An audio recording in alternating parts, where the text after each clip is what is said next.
bukan membela KPK, tapi kalau seandainya dikatakan bahwa harusnya ketika Serius bisa ditangkap, apalagi ini profilnya bukan profil yang luar biasa, bukan profil yang istimewa, apa iya KPK bisa dipesan? Hal yang mungkin harus ada penjelasan gitu ya. Ya, memang ini yang menarik ya, bahwa kita kan tentu menganalisis ya atas apa yang terjadi. Ketika misalnya Firly masih berkuasa di KPK, itu kan menarik. Dia memulangkan AKBP Rosa Purbobekti, ya kan? Sadis lah saya bilang kan waktu itu, orang dia masih ingin bekerja di KPK, kemudian berhasil kembali lagi. Namun yang menarik adalah di akhir-akhir ketika dia mau istilahnya tumbang gitu ya, dia kemudian mengangkat Rosa Purbobekti untuk menjadi Kasatgas, mengejar Harun Masiku. Ya kan, ini menurut saya teka-teki yang menarik sekali gitu. Dulu Adam Ayam Firly gitu ya, tapi kemudian sekarang mengangkat Rosa. Yang saya tahu ketika Rosa pun juga dia terlibat di dalam banyak kasus buronan yang saya tangkap juga, karena saya satu satgas dengan dia ya, satgas dalam pencarian buronan gitu ya.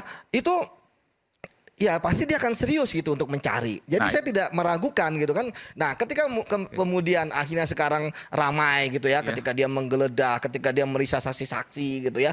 Ya saya pikir itu adalah konsekuensi dari upaya dia ya untuk mencari Harun Masiku. Tapi ada yang nggak masuk akal nih. Anda mengatakan bahwa kalau seandainya Serius bisa ketangkep, kalau ya apalagi profilnya bukan istimewa, tapi Anda juga meyakini bahwa penyidiknya Rosa Purbobekti itu adalah punya integritas, artinya nggak mungkin main-main. Ini kan dua hal yang kontradiksi. Iya, kan tadi kan saya katakan bahwa ketika Firly ya mengangkat Rosa, ya kan, artinya bahwa dia sudah ingin ya Harun Masiku ketangkap. Makanya dia tahu penyidik ya yang selama ini punya pengalaman, kalau yang lain kan kena TWK semua kita kan, yang pengalaman nangkap buronan, itu ya tinggal Rosa.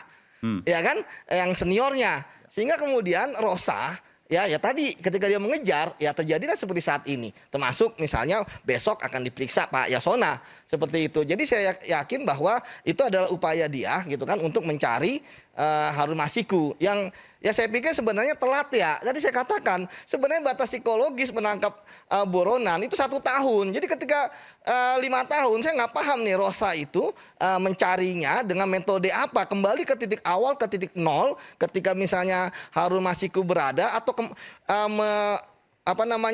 menginvestigasi mulai dari rumah dan sebagainya, keluarga dan sebagainya, atau dia mengandalkan informan.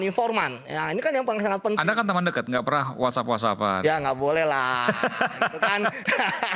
Nggak dapat informasi ordal gitu ya, enggak. Tapi intinya bahwa ya kita tunggu saja hasilnya sampai di mana proses dari penegakan hukum ini, dan kalaupun nanti misalnya ada politisasi sebagainya pasti ketahuan kok. Anda masih yakin kalau penyidiknya Rosa Purbobekti itu masih punya integritas yang luar biasa sampai saat ini? Ya, saya yakin sekali.